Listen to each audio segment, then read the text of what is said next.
in order to attempt to change the channel. On the fact is that we will take the integrity of our leader any day over any member over there, because the issue is about that party's to corruption and SNC Lavalin. And speaking of fallen ethics, we now learn that Peter Panashway set up his own electoral website before he resigned his seat. So doesn't the government agree that Mr. Panashway was acting in a deceptive manner in his final days as minister in order to gain an unfair advantage in this coming by-election? Here, here. The Honourable Parliamentary Secretary.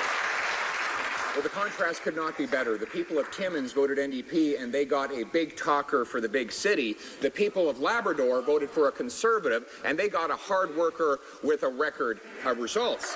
Let's look at the difference.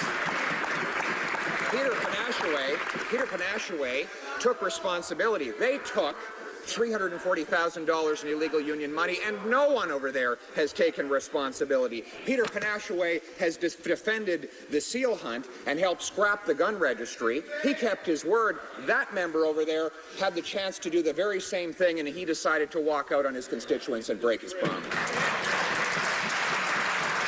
The Honourable Member for Timmins James Bay. Well, yes, Mr. Speaker, the people in Timmins James voted for New Democrats, and the people of Labrador got someone with a record.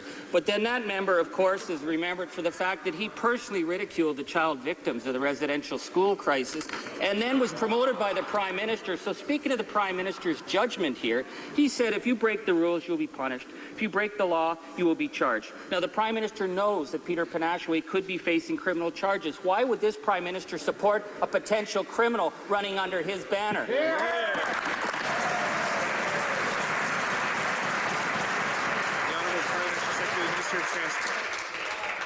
Mr. Speaker, I'd encourage him to finally have the courage to repeat those kinds of allegations outside. We know he wouldn't do it. We know that he is nothing more than a big talker for the big city, and that's why he'll only repeat those kinds of falsehoods on the floor of the House of Commons.